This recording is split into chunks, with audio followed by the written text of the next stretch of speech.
20 Wir sind die Community von den jungen Erwachsenen vom ICF Zürich und wir freuen uns riesig, dass du heute genau bei uns reingeklickt hast. Wir hoffen, dass diese Message dich näher zu dem Gott bringt, der alles für dich gegeben hat und dich von ganzem Herzen liebt. Darum mach dein Herz auf für das, was Gott für dich heute verraten hat.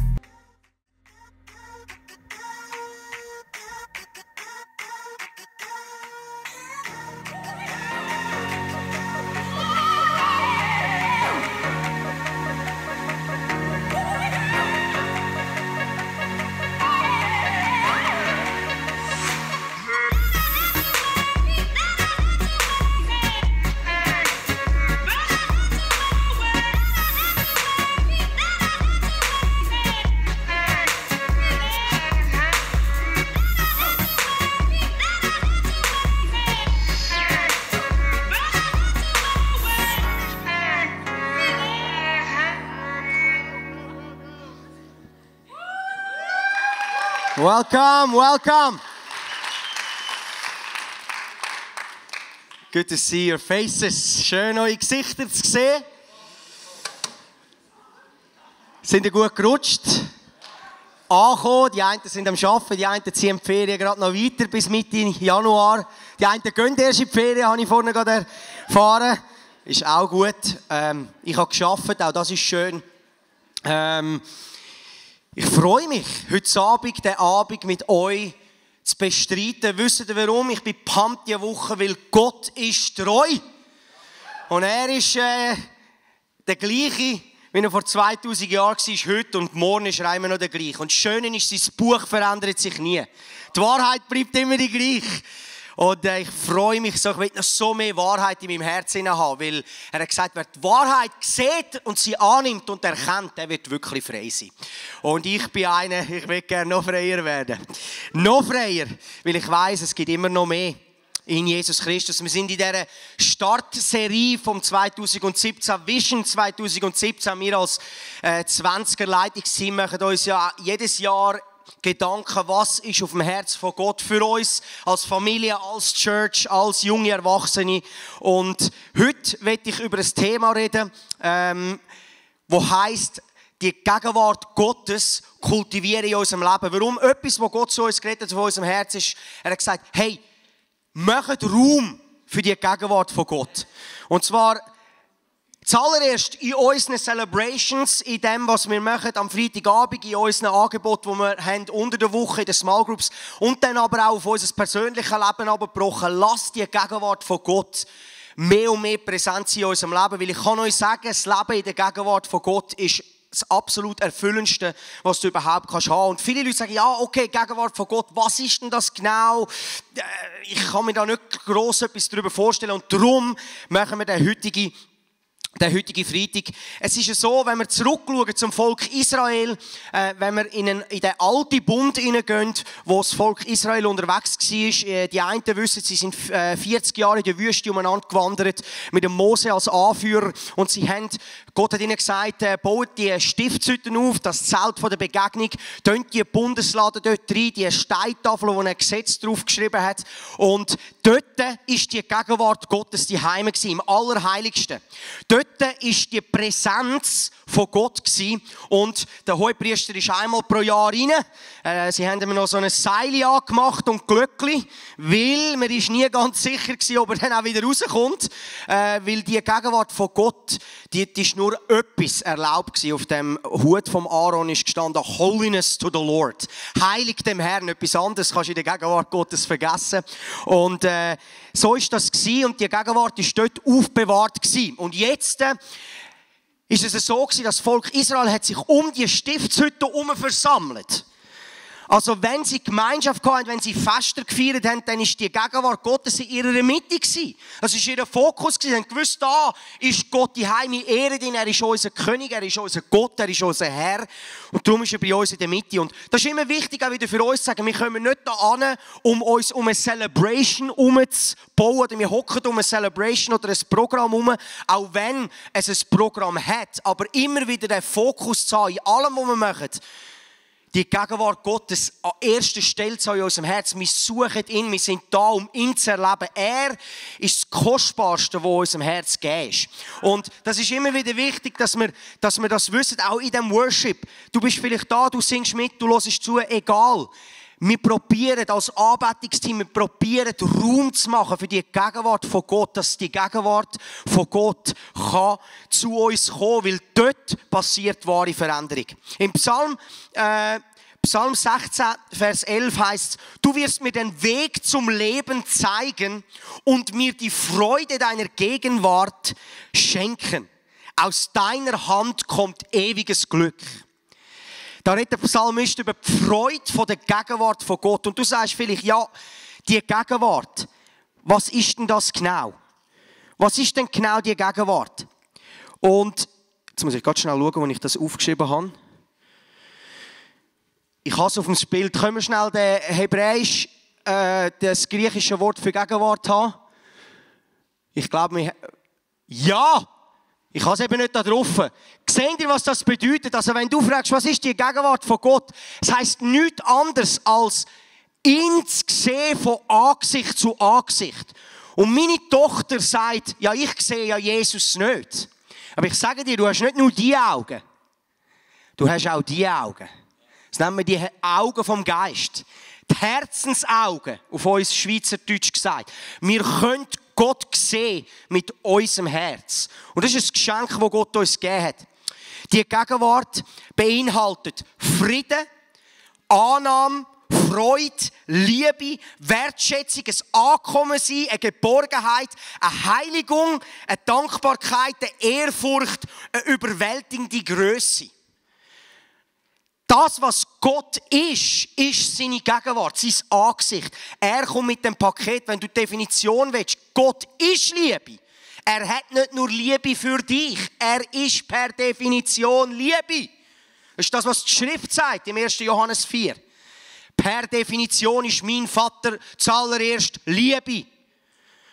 Weil es ist nicht das Gericht vom Vater, das uns zur Umkehr bringt, sondern seine Güte, seine Liebe. Wenn sein Angesicht unser Herz trifft, dann werden wir plötzlich merken, wow, er ist besser, als ich mir je hätte vorstellen können. Im 1. Mose 2, Vers 7 heißt es, da formte Gott der Herr aus der Erde den Menschen und blies ihm den Atem des Lebens in die Nase, so wurde der Mensch lebendig.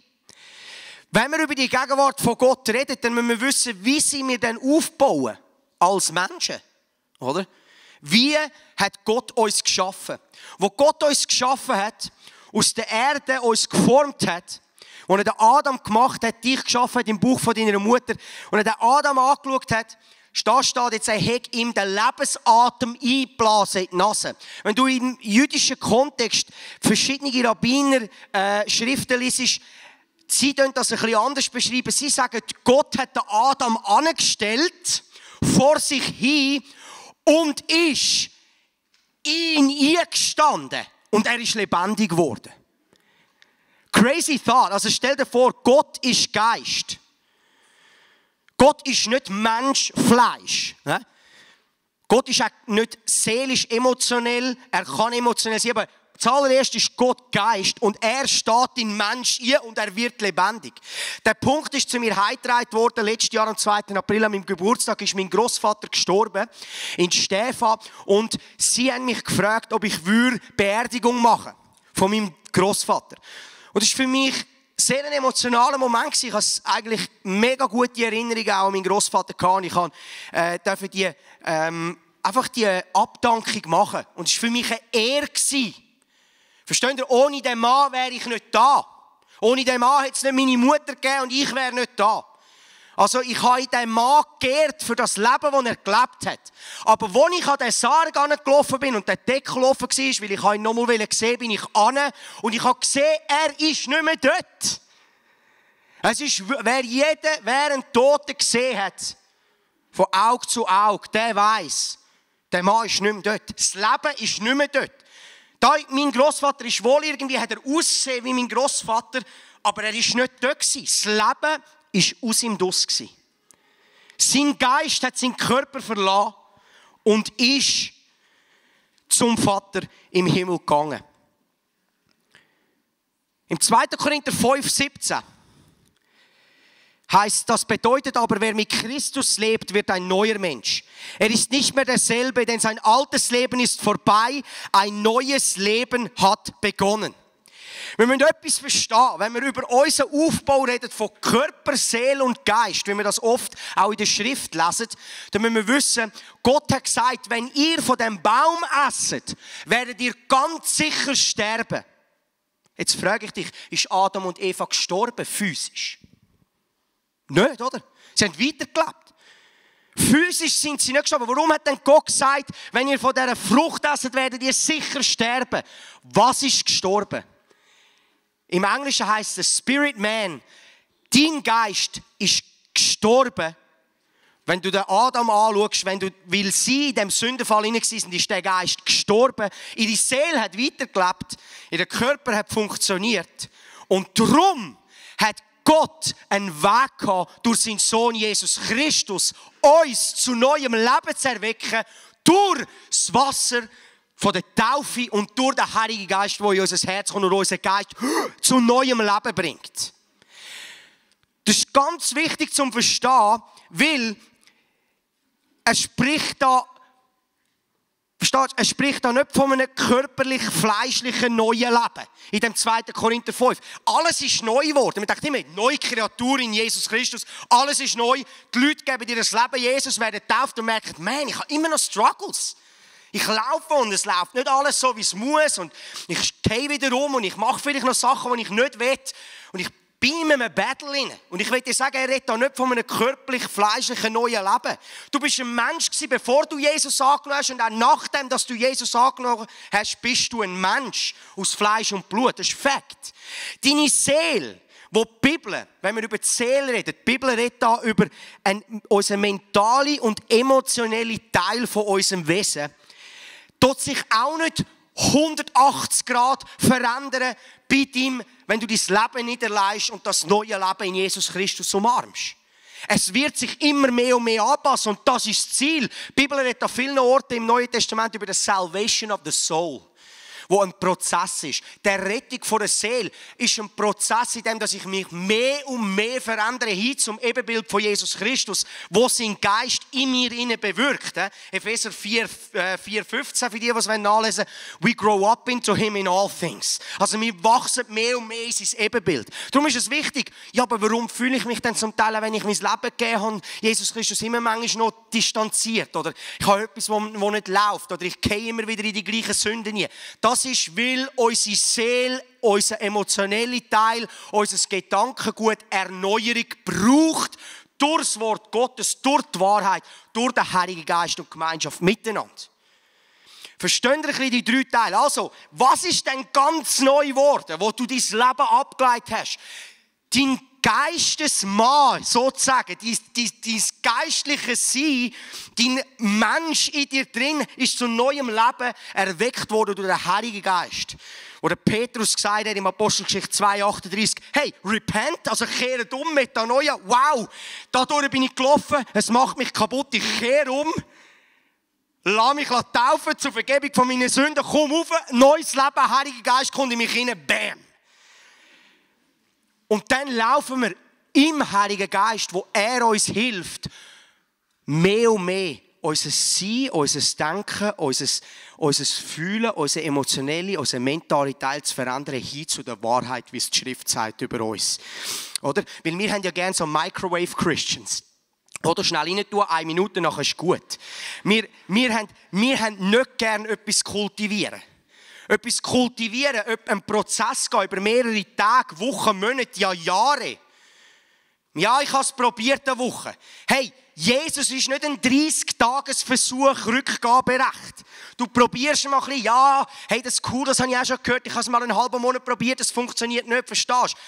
Es ist ein konstantes Hingehen, ein Weg gehen mit Jesus Christus. Und das ist mega, mega etwas Entscheidendes, weil wenn er uns durch seinen Geist, wenn du Kolosser 1 für die mich gehört haben, predigen, hast du das oft gehört und gesagt, Durch seinen Sohn hat er uns heilig, makellos und ohne Fehl und Tadel vor sich hingestellt. Durch seinen Sohn. Dann ist gemeint, mein Geist ist durch die Gemeinschaft mit dem Heiligen Geist, mein Glaube, den ich aufgebracht habe, hat mich zu neuem Leben erweckt.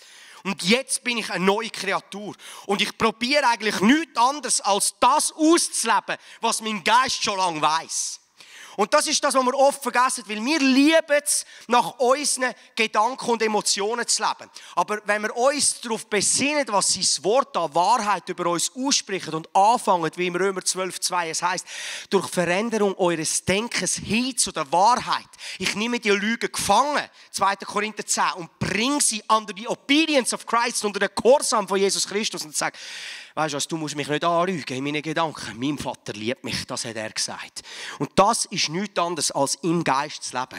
Und wenn wir über die Gegenwart von Gott reden, dann müssen wir wissen, er ist der, der uns verändern will. Und viele Leute haben eben Angst, die Gerechtigkeit, Identitätsmessage zu predigen, weil sie sagen, ja, das gibt eine Lizenz zum Sündigen.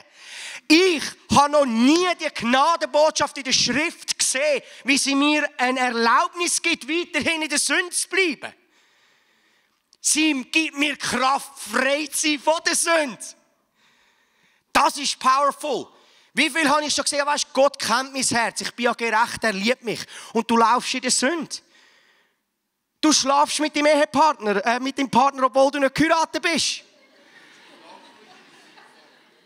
Ist ja normal, alle machen es ja. Ich sage dir nur eins. Du wirst dein Gewissen hintergehen. Du öffnest Türen auf. Die dämonische Welt schaut, lacht und wird dein Leben langsam, aber sicher kaputt machen. Egal was für eine Sünde. Das ist nur etwas, egal was.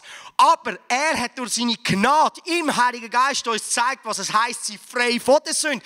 Sünde, du hast keine Macht mehr über mir, heisst es im Römer 6,14. Du hast deine Macht verloren über mir. Und wenn ich noch jemand sollte fallen und ich sehe es, wow, ich lebe im Licht. Danke, Vater, bin ich dein Sohn. Ich gehe weiter, das gehört nicht mehr zu mir. Danke, Vater, veränderst du mein Herz. Das nennt man das Gewissen, das Herz sneaky clean zu behalten. Wisst ihr, was für eine Freude? Wisst ihr, was für eine Freude das es ist, sein Herz rein zu behalten? Hey, ich sage euch, jeden Abend, versteht ihr? Jeden Abend ins Bett zu gehen und in 30 Sekunden einzuschlafen und zu wissen, der Vater ist gut und er liebt mich. Weil er wird mich nie anklagen, er wird mich nie verurteilen. Alles, was mein Herz irgendwo angelangt hat, habe ich ihm abgegeben, weil ich weiss, ich lebe im Licht. Ist etwas vom Herrlichsten. Ist etwas vom Herrlichsten. Du bist in der wahren Freiheit. Ich habe nie eine Gnadenbotschaft, egal ob von Petrus oder von Paulus predigt, wo mich einfach in der Sünde zurücklässt und sagt, hey, Gott hat dich schon vergeben, mach einfach weiter so. Nie habe ich das gefunden. Die Leute haben Angst, Gerechtigkeit zu predigen, weil sie denken, sie geben den Leuten Lizenz zum Sündigen. Ich habe nur eine Botschaft gefunden, die mir Kraft gibt, frei zu sein von der Sünde. Weil er mich von Anfang an geliebt hat. Wenn du merkst, dass Sünde dir nur das Leben stillt und das Einzige, was wirklich Leben bringt, ist in seiner Gegenwart zu sein und ihn zu lieben, dann wirst du automatisch die Sünde hassen. Ich hasse die Sünde. Ich will nichts zu tun haben mit ihr. Sie hat keinen Platz in mir. Ich will mit ihm sein, weil er liebt mich. Dann wird gute Frucht aus deinem Leben rauslaufen. Die Leute haben plötzlich gesehen, dass du etwas zu geben hast. Dann wirst du nicht sagen, du, ich hätte dann auch noch etwas zu sagen. Dann kommen sie plötzlich und fragen, du, was ist es, warum du so frei bist? Und du sagst, ich kann keinen Credit nehmen für mich. Es ist Jesus Christus, der mich geliebt hat. Die Apostelgeschichte 7,48 heisst, aber der Höchste wohnt nicht in Häusern, die von Menschenhand errichtet wurden. Johannes 14,23. Jesus erwiderte, wer mich liebt, wird tun, was ich sage. Mein Vater wird ihn lieben. Und wir werden zu ihm kommen und bei ihm wohnen. Wenn wir über die Gegenwart von Gott, das Angesicht von Gott reden, dann sagst du, aber Gott scheint mir sehr, sehr entfernt. Ich sage dir, du bist ein Haus gemacht für Gott. Das ist mein Punkt, du bist ein Haus erbaut für den König. Hey, dein Haus ist perfekt gemacht für den König. Nicht, weil du es möglichst gut gebaut hast, sondern weil der Vater gesagt hat, ja, es ist gut, dass es sich gibt. Und sein einziger Wunsch ist, er klopft an und sein einziger Wunsch ist, dass er mit seiner Gegenwart für dir wohnen darf. Und das Einzige, was es braucht, ist ein Ja zu ihm Umkehr, wenn du merkst, wow, da ist das Licht, da ist seine Liebe, ich kehre um von dem, was ich da habe und ich folge ihm nach. Ein Leben von der Umkehr in seinen Gedanken und in seinen Handlungen ist etwas vom Herrlichsten, was es gibt. Ich bin nie verurteilt, aber ich weiss, ich bin ein Haus von Gott, das seine Gegenwart will einfach willkommen heißen. Römer 10, 5-8, eine von meinen absoluten Lieblingsbibelstellen, wenn ich viele habe, aber das ist eine. Denn Mose schrieb, dass man alle Gebote des Gesetzes erfüllen muss, um durch das Gesetz vor Gott gerecht zu werden. Wer aber durch den Glauben vor Gott, das bin ich. Das bin ich.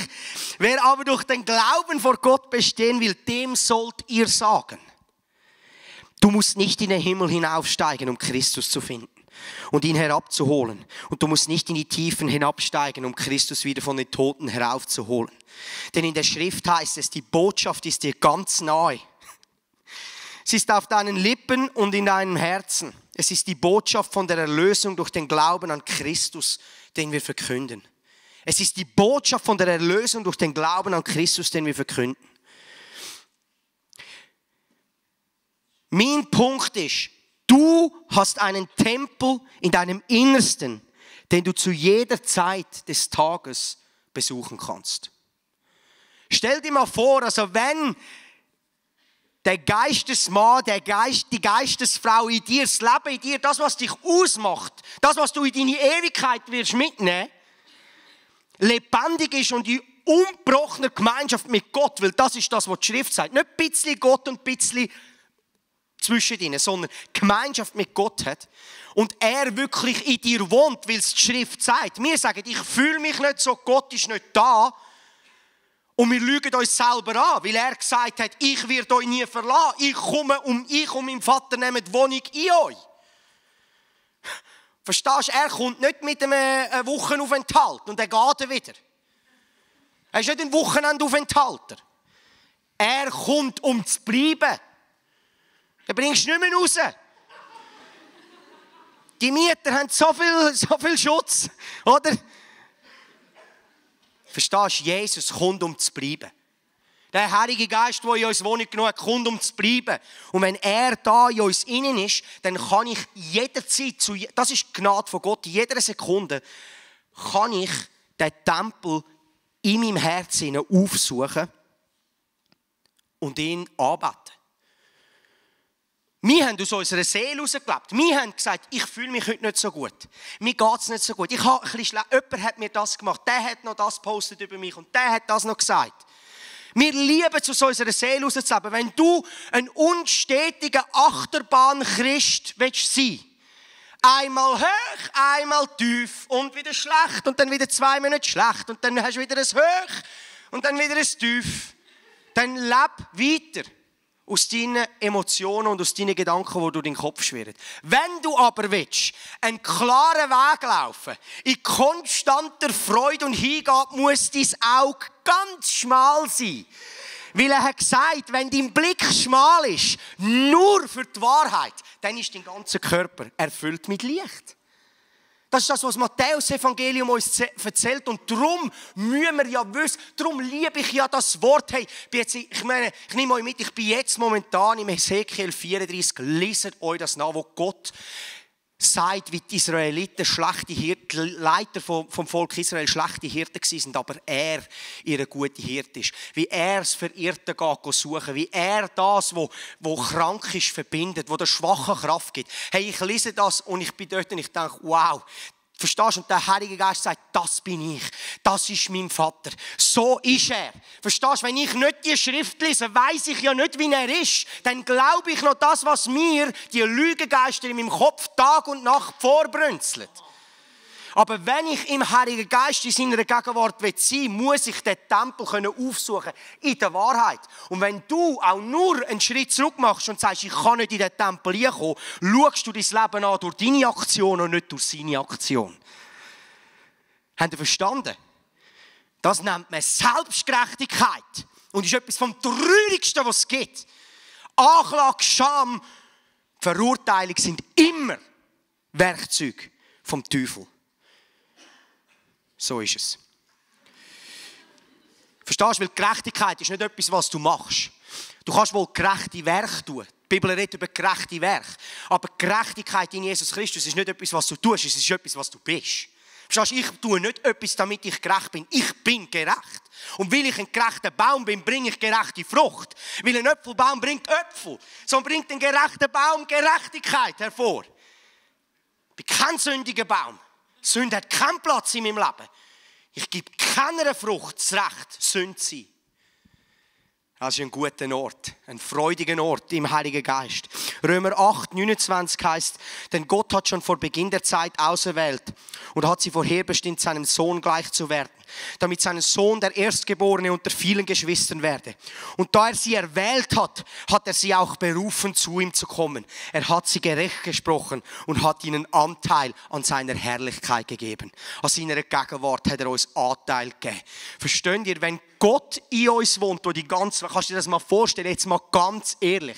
Also wenn du wirklich mal geflasht werden, dann liest mal Kolosser 2,9. Dort heisst es, die ganz Fülle vom Vater, der alle Galaxien geschaffen hat, ist in Jesus Christus Fleisch geworden. Und dann geht er noch weiter und sagt, und jetzt sind ihr mit dem gleichen Jesus erfüllt. Meine Güte. In mir drin, der alles gemacht hat. Unreal Christ in you. Die Hoffnung von der Herrlichkeit. Ist das, also, ich habe nicht gelogen, das ist die Schrift. Verstehst du, das ist die Schrift. Also, wenn du dir mal das vor Augen behaltest, dann muss jede Lüge gehen, die dir irgendwie sagt, ich kann mir selber nicht vergeben, ich bin zu wenig, um vor Gott zu kommen. Verstehst du, du hast nichts dazu beigetragen. Er hat den Weg gemacht. Das Einzige, was es von dir braucht, ist ein Ja zu ihm. Zu sagen, danke, ich bin so ein guter Tempel, komm und nimm Platz. Verstehst du, er sagt in Offenbarung 3,20, hey, ich klopfe an der Tür, mach's mir bitte auf, ich komme gerne hin und iss mit dir zur Nacht. Verstehst du, ich würde Jesus so gerne mal so ein Kalbskotelett machen in meinem Haus. Richtig schöne Stunde auf dem Grill. Yes. Ich hoffe, es wird mal noch einmal vorkommen. Du hast in deinem Herzen ein Haus. Und wenn wir über die Gegenwart reden, müssen wir das wissen. Die haben viel gehört. Ich habe über den Bruder Lorenz viel geredet. Der Bruder Lorenz, oder der Mönch, der es so kultiviert hat in dieser Gegenwart von Gott. Sie hat gesagt, ich mache nichts am Tag ohne Jesus, nichts. Ob ich auf dem WC hocke, am Herdöpfelschälen bin, ob ich am Betten bin, es ist für mich alles das Gleiche. Und das irgendwie etwas zieht mich an von dem Mann. Weil ich merke, es ist eigentlich das, nach dem wir suchen. Seine Gegenwart kontinuierlich zu leben. Und ich möchte am Schluss 3 Punkte sagen, was ich gefunden habe in den Jahren, wo ich mit Jesus unterwegs bin. 3 unglaubliche Schlüssel sind, um konstant in dieser Gegenwart von Gott zu leben. Aber er hat ein Zitat aufgeschrieben, das mich zu tief berührt hat. Ich habe es auf dem Screen. Jetzt müsst ihr euch das einfach mal geben. Was der Typ für eine Offenbarung hat, wer sein Vater ist. Er hat gesagt, der König voller Barmherzigkeit und Güte. Weit entfernt mich zu züchtigen, umarmt mich mit Liebe, macht mir an seinem Tisch zu essen, dient mir mit seinen eigenen Händen, gibt mir den Schlüssel seiner Schätze, er redet und erfreut sich mit mir unaufhörlich, in 1000 und 1000 Arten und behandelt mich in jeder Hinsicht als sein Liebling. So halte ich mich von Zeit zu Zeit in seiner heiligen Gegenwart auf. Der Bruder Lorenz, der hat gewusst, wer sein Vater ist. Wer sein Gott ist. Hey, könnt ihr euch vorstellen, er unterhaltet sich unaufhörlich mit mir in 1000, aber 1000 Arten. Weit entfernt, mich zu züchtigen. Er hat die Liebe gekannt von dem Daddy im Himmel, wo real ist. Er ist nicht wie dein Vater. Er ist nicht wie deine Erfahrungen. Er ist der perfekte Vater. Und der Bruder Lorenz hat die Gegenwart von Gott, das Angesicht von Gott möglichst oft gesucht unter dem Tag mit seinen Herzensaugen. Er hat in seinem Tempel den Tempel aufgesucht und ihn angebetet. Und die Gegenwart, die Hoffnung, die Annahme, das Ankommen ist auf ihn herabgekommen. Verstehst du? Es ist ein guter Tag, wenn dein Glaube zu deiner Realität wird. Das ist mein Ziel. Ich will, dass mein Glaube Realität wird. Vielleicht bist du da und du sagst, ich halte mich immer noch fest an diesen Verheißungen von Gott. Ich bete, dass du einen Weg gehst mit deinem Vater, dass eines Tages dein Glaube plötzlich zu deiner Realität wird. Gott ist nicht mehr weit aussen irgendwo, er ist real in meinem Leben. Ich sehe, was er tut, ich sehe, wie er ist, ich sehe, was er macht. Und ich sage Ja zu ihm. Ich habe 3 Punkte zum Abschluss von dieser Message. Die Gegenwart von Gott ist für jeden möglich zu erleben. Für jeden. Der erste Punkt ist, was wir mitbringen müssen, was unsere Steps sind. Keine Maske vor Gott tragen. Was ich gelernt habe, ist, dass viele Leute gerne ihre Sachen verstecken und ja nicht auf den Tisch bringen. Die überwältigsten Begegnungen mit der Gegenwart von Gott hatte ich, als ich am ehrlichsten war mit meinem Herz. Verstehst du, bei meinem Vater kann ich weinen, kann ich zerbrochen sein, kann ich anstehen, kann ich nicht mehr mögen. Er heisst mich willkommen auf seinen Schoss und erklärt mir, wie es im Königreich läuft. Ehrlichkeit ist etwas vom Wichtigsten. Wir können Christen sein, die unsere Sachen verdecken. Unmöglich. Bist ehrlich, weil dein Vater wird nie dich anschauen und die Hände führen und sagen, was bist denn du? Was machst du? Nein, jetzt hast du es schon wieder verbockt. Er ist nicht so. Seine Stimme, seine Annahme und seine Liebe deckt alles zu. Du musst keine Angst haben. Du darfst ehrlich sein mit allem, was du hast. Du denkst vielleicht, du kannst dir nicht vergeben. Das kannst du nie bekennen. Aber ich sage dir, dein Vater weiss es sowieso schon. Sag es ihm, bist ehrlich und empfang die Gegenwart. Der zweite Punkt ist, was ich gefunden habe, in die Gegenwart von Gottes einzutauchen in den letzten Jahren, ist die Gabe vom Sprachengebet.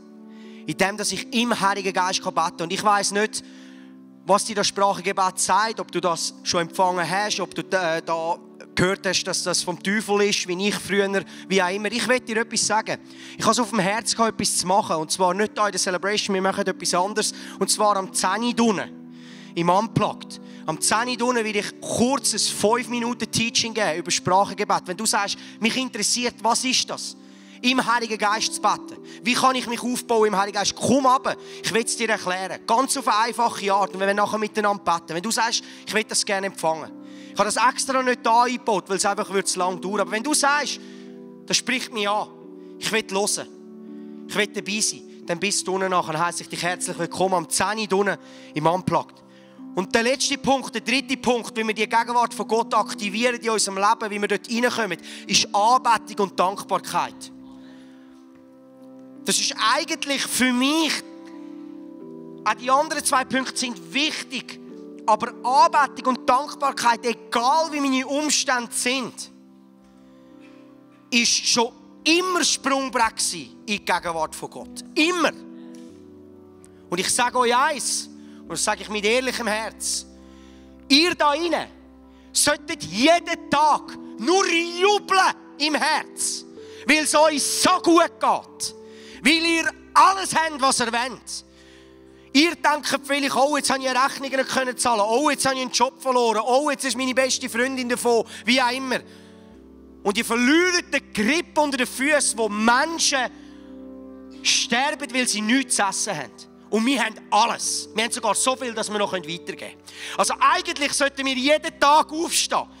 Und das lehre ich meinen Kindern jeden Tag. Ich will die Dankbarkeit behalten im Herz für ein warmes Bett, für ein Haus, für ein Dach über dem Kopf, für eine Mahlzeit auf dem Tisch. Und wenn ich dort anfangen kann, dann kann ich in der Gegenwart Gottes kontinuierlich wachsen. Danke für meine Arbeit, danke für meine Schule, danke für meine Freunde, danke für meine Eltern, auch wenn sie vielleicht nicht alles richtig gemacht haben. Danke, danke, danke. Wenn ich meinen Kindern zuhöre beim Betten, habe ich noch nie aus ihrem Mund gehört, Herr Jesus, bitte mach das und das. Immer nur danke, Jesus. Danke, Jesus. Und es freut mein Herz, weil ich weiss, das wird ihr Sprungbrett sein in Gemeinschaft mit Gott. Weil Dankbarkeit brauchen wir in unserem Herz. Versteht ihr? Ihr werdet ewig leben. Wenn ihr von Neuem geboren seid, werdet ihr ewig leben. Der Tod wird euch nicht mehr anhaben. Verstehst du? Ich kann morgen gehen von dieser Welt und ich juble im Herz. Weil ich mit meinem Vater in die Augen schaue und sage, Ich habe das gemacht, was du hast wollen. Ich liebe dich. Ist das nicht herrlich? Ich gehe für 120 Jahre und wenn es morgen fertig ist, jubel ich. Die Leute haben Angst vor dem Altwerden, vor dem Tod. Was ist 60, was ist 80, was ist 100 im Königreich? Dankbar sein im Herz für jede Minute. Verstehst du, jeden Morgen, wo du aufstehst und Luft hast in deinen Lungen, ist ein Jubelfest, weil Gott dir nochmal einen Tag schenkt, sich einfach sein Ebenbild zu manifestieren auf dieser Welt. Jeden Tag ist ein Geschenk. Und wir wollen einen Solosong miteinander, wo die Band singt für uns. Das Lied heisst «Dankbar». Und ich möchte etwas probieren. Lass uns jetzt den Tempel aufsuchen in unserem Herz. Du darfst hocken bleiben, nimm deine Hand, leg sie auf dein Herz. Mach deine Augen zu, wenn es dir hilft. Das ist ein deutscher Text. Und lass die Dankbarkeit und die Anbetung und die Ehrfurcht von Gott aus deinem Herz, lass dein Herz berühren und du wirst wieder hören in deinen Ohren, wie er zu dir redet und sagt, ich meine dich, ich liebe dich, es ist gut, dass du da bist. Und die Gegenwart wirst du mehr und mehr erleben und du wirst lernen, was es heisst, das zu kultivieren, in diesen 3 Punkten zu sein und das mehr und mehr zu kultivieren. Lass uns den Song miteinander anhören. Ich will nachher nochmal raufkommen mit uns beten. Wenn Gott in unser Leben hineinredet, so wie er es vielleicht jetzt gerade bei dir gemacht hat, dann ist das etwas unglaublich Kostbares. Darum heb das wirklich und nimm das mit in deinen Alltag. Wir feiern jeden Freitag zusammen eine Celebration im Herzen von Zürich und wir würden uns freuen, wenn wir dich dort willkommen heißen. Mehr Infos dazu findest du auf unserer Webseite 20.ch oder auf Facebook. Wir haben auch andere geniale Events unter der Woche oder geniale Camps, die gerade vielleicht etwas sein für dich. Wenn du etwas erlebt hast mit Gott, dann schreib doch das uns auch. Das würde uns mega ermutigen und wir würden uns freuen, mit dir zu connecten. Bis bald. Tschüss. Ciao. Ciao.